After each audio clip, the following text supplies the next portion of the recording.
Welcome, everybody, to Krystal, Kyle, and Friends. We're going to be talking to the lovely and wonderful Katie Halper today. Very interested to get her thoughts on what's going on in the country right now, the total implosion of Joe Biden, the absolute destruction of the Democrats, and everything in between. Yeah.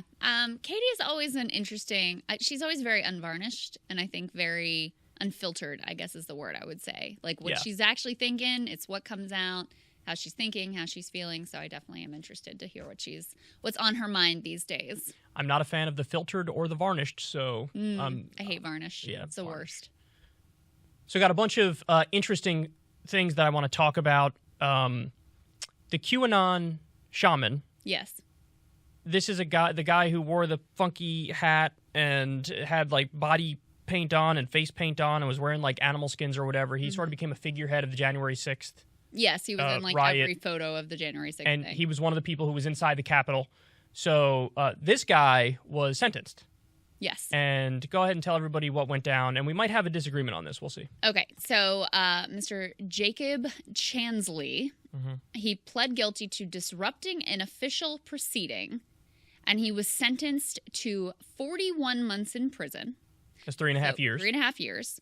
That comes on top of the 10 months that he's already served in solitary confinement because of coronavirus, which is a very onerous punishment to start with. And what the government says, they say on January 6th, he was among the first 30 rioters to enter the Capitol, quickly used a bullhorn to, quote, according to the government, rile up the crowd and demand that lawmakers be brought out.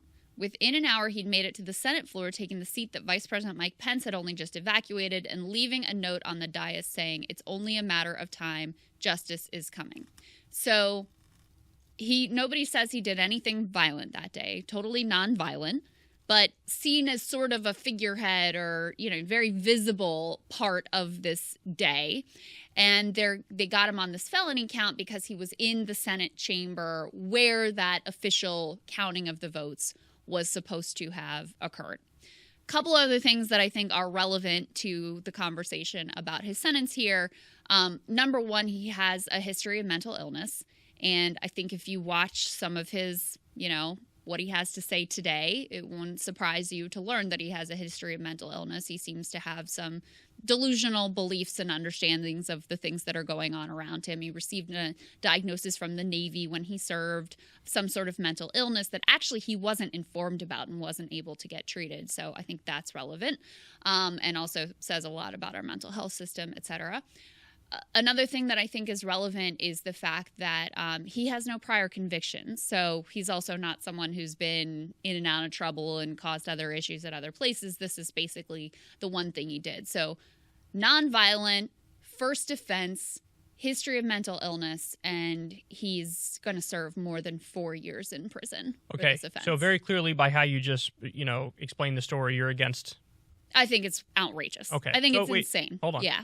So let's start from scratch here. Let's say, forget the 10 months in solitary confinement, forget the 3.5 years that he was just sentenced to. Yeah. Given the facts of what we know, what would have been a fair sentence for him?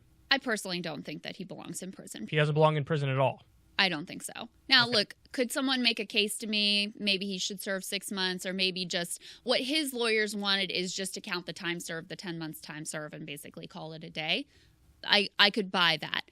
But again, this is someone... Well, that's why I asked you from scratch, because... This is not a man who's a danger to society. But that's why I asked you, assuming from scratch, what would you have given him? If you're... 10 months in solitary confinement is 10 months in prison, so you're okay with 10 months in prison then? No. No. You wouldn't have even done that starting from scratch. It would have been no time. I don't think that it makes sense for this man to be in prison. Okay. And what I would say is... So there are other layers to this as well. So a lot of people who are on the right, who are deeply concerned about the treatment of people who were there on January 6th, they try to make it like, they're having the book thrown at them, and the George Floyd rioters, they were let off the hook. That's bullshit. If this was a Black Lives Matter protester, he would have gotten 20 years for this shit. Yeah, that's exactly right. And so I think that's ridiculous. The other thing that, just in terms of having more facts around this, he's part of why this is getting a lot of attention is he's only the 4th felon to be sentenced. So most of what we've gotten so far in terms of these cases are, misdemeanors, lower level offenses. Mm-hmm. There was another person who was sentenced, got exactly the same sentence as he did, 41 months, and he assaulted a police officer, which to me is much more egregious than, LARPing in the Senate chamber. And that person got less time than him? They got the same. Oh, the same time. 41 months, and I assume that they were also held in prison 10 months for solitary. Time. Okay. Yeah. So here's my breakdown of the situation. Now, up front, I'll say I've been thinking about this a lot, and overall, I don't know what I think is a fair sentence, but I do think I'm tougher on it than you, and I'll explain why. So the 10 months in solitary confinement, after that, so I'm not starting from scratch, but if I were to start from scratch, I don't know what I would make the sentence, but the 10 months in solitary confinement, that's 10 months in prison. Do I think good enough? Gone. Yes, I do. I think that's good enough, okay? But I do take issue with the way that it's being framed, particularly as I saw on Twitter, and even as you described it there. I'm not as convinced as you are that it's not violent, and I'll explain why. If somebody is breaking into a store, or if somebody's breaking into your house, as we know, that happened on January 6th. Mm-hmm. I mean, they had to batten down the hatches as soon as it got crazy, and you had all the police lined up.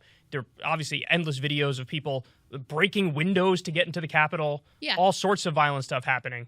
And then people went in. So if somebody's breaking into a store like that and then people go in, I don't know if that's not violent. You shouldn't be in that fucking store. And people say, oh, but the Capitol is like our public house. Yeah, but so is the White House, and you can't just barge in and sit next to Joe Biden, on any random Tuesday. Yeah. That's not how it fucking works. So here's what I would say to that, though, because first of all, let me say, I'm not a person who's like, January 6th, no big deal. What are these people still crying about? I mean, I do think that the media obsesses over this to the exclusion of other things that are also really important. But I think this was a horrible day for the country. I think that the people that were there should be ashamed of themselves. I think all of those things, right? That's number one. I want to put that on the table. But you can only judge people by the actions that they themselves took. But I am based on that action. I am. So, but so you're saying he was, you wouldn't consider it not violent. No, I'm saying I'm not convinced it's non-violent. He did not commit violence. Well, so if somebody breaks into my house and somebody's going in there and causing harm, breaking stuff, doing whatever, whether or not I'm there is irrelevant, and then 3 people follow that person in and start cheering. I mean, he said he riled up the rioters and demanded the lawmakers be brought out. So somebody breaks into my house, they follow them in. This is the government's language. Okay. That's the government's language. Okay. But if somebody breaks into my house and then 3 people follow them in and everybody's causing havoc and they're just wandering around my house, am I going to look at those 3 people and say, you're good? No, but I think 10 months in prison or 4 well, years in prison I didn't disagree with that. Is not being like, you're good. I didn't disagree with that. The thing I'm taking issue with is You think he should serve some time? I'm not even convinced of that. But what I am saying is I think it's playing very loose to say it's not violent. Because even, let's take, for example, let's say, for argument's sake, that the thing the government said there is true. I don't know if it's true, but let's say it's true. Riled up the rioters and demanded the lawmakers be brought out. How is that not akin to a direct threat of violence? Well, there are legal standards for that. I mean, it has to be very specific, and it has to be credible. So we see this all the time on Twitter, right? And in fact, the other thing that they talk about here... That doesn't sound specific to you? No, because you have to talk about a specific person. There has to be a way, an expectation that you're actually going to be able to actuate that. And so we see this all the time on Twitter where people make sort of vague political statements that are kind of menacing, but they're not technically legally direct threats. So no, I don't think, and they don't even allege that is a direct threat. What they got him on was this disruption of an official proceeding, which, by the way, let me give you a little bit of the judge's rationale. Maybe this helps back up your case. He says effectively that he thought Mr. Chansley was genuinely remorseful. He found that he had, really reflected on his actions, that he was regretful of what he did, all that stuff over the 10 months when he was in solitary confinement.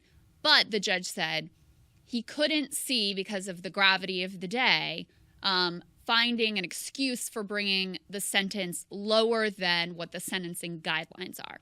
The sentencing guidelines for disrupting an official proceeding are anywhere from 4 years to 20 years. Yeah, I mean... So we gave him the low end of the sentence for this particular crime, but it seems to me insane that this particular crime would land you in prison for 20 years. I don't even think that should be a crime. Obstruction of an official proceeding? That doesn't sound like a crime to me. Like, maybe there's something else you could get him with, but obstruction of... outside of that, probably what you could get him with is, like, trespassing. Yeah, and I don't know... Maybe legally speaking, the whole thing of, it's the Publix building prevents it from being considered trespassing. I don't know. Other people, I think, were... I think some others were charged with trespassing. Okay. Yeah. I still have a few more things to say about this because... So I think the reason why... Even though he's not getting the book thrown at him technically, it still feels like he's getting the book thrown at him. I think the reason why is because he's a figurehead of what happened on January 6th. Yeah, so he's being made an example of. Because he was dressed in such a gregarious way, they're like, okay, well, you're going to be the fall guy now. We got to make an example of you. So I think that has a lot to do with it. I'll also say, though, on the mental health thing, it's when it's this premeditated, I'm not as comfortable being like, yeah, it's just mental health. Like, I feel like mental health, there has to be almost a moment of like, things unravel and you're out of your mind in the moment. Whereas this is like, I mean, you're telling me when he woke up in the morning and he's very carefully putting on his face paint and coloring within the lines, like he's not aware of what he's doing. Like, you know what you're doing. It just seems like it's so convenient that only when you're caught afterwards, you're like, my mental health is my mental health is my mental health. It's like, well, maybe... there would have been more evidence of it. I don't agree with you there because I think it's relevant to his punishment, the fact that he truly believed the insane conspiracy theories and like really bought it. He really thought he was like saving democracy and a patriot in that moment because he was so incredibly disconnected from reality and had a mental health diagnosis that would lead him to potentially be so disconnected from reality. But then is every QAnoner mentally ill? Because that's what that opens the door to. No, it doesn't, because he has a diagnosis, and not every QAnoner does. So I definitely by using the same standards, wouldn't they have it? No. Why? Because they don't have a diagnosis.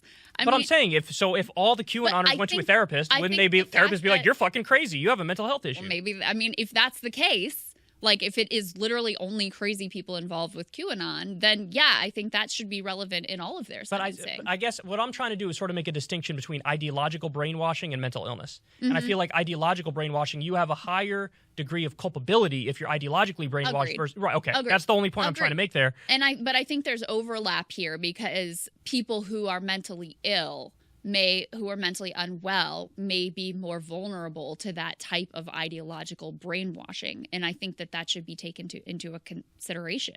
I mean, obviously, if he's actually mentally ill, then yes, that should be taken into consideration. I think the thing I'm stuck on is I don't know if it's actual mental illness or if you're just ideologically brainwashed and it looks like mental illness and now it's convenient to trot it out, is my point. But look, my overall breakdown, I'll break it down one more time for everybody. Given the facts as they actually exist, after spending 10 months in solitary, that's plenty. Let him go. That's what I say. Yeah. If we were starting from scratch, I don't know what I would do, but I don't think I would object to like maybe 6 months in prison or something like that. And the reason I feel like that is because, and again, it all goes back to the comparison I'm making to like a random business on the street or in my house or whatever. Obviously, that's a public building, but in that moment of crisis, when they batten down the hatches to protect the people inside, and they have good reason to want to protect the people inside. When you have people breaking in there, breaking the windows, storming in, I mean, they barely got Pence and Romney out of there. That was, there's videos of that they almost caught Pence and Romney. God knows what would have happened if they caught Pence and Romney. God knows what would have happened if AOC or one of them if they caught them. So, the fact that it was super violent, everybody knows as they went in there, you're not supposed to fucking be going in there, and you fucking know that. I'm not an idiot. Like, don't treat me like an idiot. Mm-hmm. So he goes right in and they're fucking face paint and all that shit. By the way, when he gets into, I think he was in the Senate, not the House, he was in the Senate. Right. And there were a bunch of people, like 5 or 6 people start taking pictures of official senators' notes and opening up their shit and going through their shit. I think the QAnon Shaman goes to the head of the Senate thing and starts preaching into the thing. He was at the dais for some time, I believe, yes. And so, I mean, maybe this weakens my position, I don't know, but I don't disagree with the government when they say he probably riled up the rioters and demanded the lawmakers be brought out. And when I see that, so what I see is what is almost a direct threat of violence. What I see is clear trespassing in a situation where you know that there's some negative shit going down in there. I don't think it's as simple as saying it's non-violent. I think that's there's got to be. It's not like something's either violent or non-violent. There's got to be a gray area there too. Because think about murder. If I go commit a murder and you're in the passenger seat and I'm driving the car, I park, get out, go inside, rob a bank, commit a murder, come out, get in the car, and I say, go, drive. You may not have even known I was going to commit the murder, but under our law, you're guilty of murder for that shit. Right, but you're just objecting to how it's being talked about. You're not really objecting to the idea that the sentence was way too long. You just don't like how it's being talked about. No, I think the sentence of 3.5 years is way too long. Is way too long. Yes. But if you told me, you said he didn't spend any time in prison, but we're giving him 10 months or 6 months, I'd be like, okay. You basically agree with what his lawyer wanted, which is he should just be released for time served. For time served, yes. But what I'm also saying is if it started from scratch and he totally got off with nothing, I don't think I'd be happy with that. You wouldn't be good with that. that. I would want at least a fine or at least some time in jail or prison. Oh, yeah, a fine or something. There should be some punishment, don't get me wrong. It's not like I'm like he was in the right and it was nonviolent and they were just like there's this narrative on the right wing of like, oh, they were just tourists. Who really cared? Yeah, shut the fuck up. I don't buy into that. And like I said, the other thing that's really prominent is this narrative of, oh, well, the Black Lives Matter protests, they got off and they weren't charged and they were given all these special deals. They would have been gunned down with the same set of facts at the Capitol outside. Yeah, so I have no doubt about that. So 70 defendants who've been sentenced so far have gotten an average of about 27 months behind bars for rioting during that protest movement. So it's just not accurate to pretend like, oh, they're just being all let off the hook whatsoever. So that is all bunk. But I always think it's really important to apply the same principles. No, I agree. No matter the political, ideology. It's sort of irrelevant, it's irrelevant in a sense, like what political position they're espousing when those acts are ultimately committed. It's 100% irrelevant. That's right. And so you can only judge people based on the facts of what they actually did. First of all, I think this charge of, disrupting an official proceeding, again, it's insane that would carry a maximum of 20 or a minimum of 4 years in prison. I mean, that's insane to start with. But then the fact that this guy who is not a danger to society. Yeah, what about disorderly conduct or something like that? I'd be more comfortable with that. Obstructing an official proceeding. It's like, you just made that up. That's not a crime. Well, and the other thing that you pointed to, which I also think is really objectionable, is making an example of him. Because he was like, he shouldn't be getting extra years in prison because he wore a ridiculous outfit and people took a lot of pictures of him, right? And that's what this feels like. They wanted to make an example of him because he was so visible. And that's not justice. That's not the way the law works. You shouldn't be punished because you wore something that was more absurd than what other people were wearing on that bad day. Yeah, I guess I'm just annoyed by, everybody in the conversation. Like the response from people to my left who want him to be, 3.5 is great. It's fine. I like it.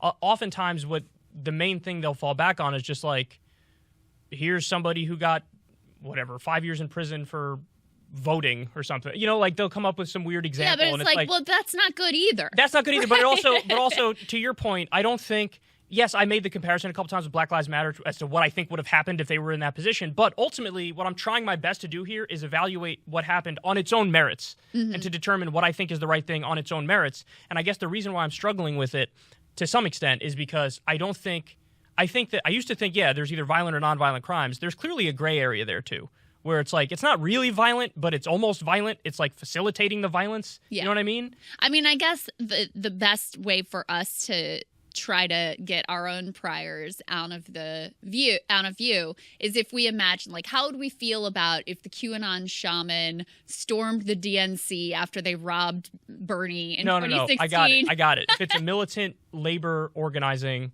group that did the same thing that happened on January 6th. Yeah. And one of them was dressed like a fucking weird pirate Indian something. And you even have to layer on top of that, like, this felt existential to this group of people. I mean, that was insane. And obviously this individual. Which group of people? For the people that stormed the Capitol. Like, this dude really believed that democracy was at stake. No, I know, but that's it also felt existential to the country watching it from the outside, thinking, are we having a coup? Is this a coup? Yeah, no, I know. Yeah. But I'm saying to try to make the comparison apt, like part of why this was so emotionally potent for this group was they really genuinely believed that the country, the fate of the country was at stake. And that's a bigger that would take forever to unpack that problem, because obviously these are people who've turned to complete charlatans, con men, and frauds in order to get their answers. Yes, and the other piece is those charlatans, con men, and frauds they will not face any sort of accountability. See, now on that one, I go even further in the softy direction, probably compared to you, because I feel like I hate it when people do the whole like, because somebody might interpret the thing you said in this way or that way, therefore you're responsible. It's like, no, I even think Trump was speaking out of both sides of his mouth on the January 6th thing, and I get really annoyed when people are like, he should be prosecuted for that. It's like, he obviously covered his tracks enough, because even though he came out and said, you're very special people, I understand why you're doing this, he was like, go home. He said, go home. Yes. So I think on that front, I don't think that there's a prosecutable crime. There's not. For Donald Trump. I think the only, like, real solution is to not elect that man or anyone else like him ever again. Obviously. Yeah, obviously. And, like, that's the only sort of justice you can get to, because I agree with you. There's not a prosecutable crime, but it does feel wrong that these people were lied to by people that they trusted. And I'm not letting them off the hook. They should face some sort of punishment. They did bad things on that day. The ones who committed crimes should face some punishment. Extraordinarily dangerous situation. Well, that's the other thing, too. By the way, the argument against, because what, of course, did the security state try to do in the wake of January 6th? Give us more power. Give us more money. Right. Let's do another Patriot Act. Let's take away civil liberties. And my response to that, Krystal, was always, you don't need to do any of that shit. All you have to do is prosecute the people who actually committed crimes on January 6th. You have all the tools that, and they had all the tools they needed to prevent it in the first place. But that's also why maybe I'm slightly more hardline on this than you are. You know what I mean? In which direction? Well, in the sense that I think that the QAnon Shaman, if he had gotten 6 months from scratch, if he had gotten 6 months or something like that, I'd be like, I wouldn't complain if he got 6 months. Yeah, because complain. I guess my biggest bone to pick is I don't like the flippant description of it's nonviolent. I wouldn't just call that nonviolent. I don't think that's a fair summation of his actions on that day. I would still submit he did not injure anyone. He didn't beat up. He didn't commit a violent act. Well, neither does the person who's sitting in the car, the getaway car, when the other person commits murder. They didn't do any violence, right? That's not violent. That person committed murder, hopped in my car, I drove away with him in my passenger seat. That's not violent. Yeah, but that's a very direct connection.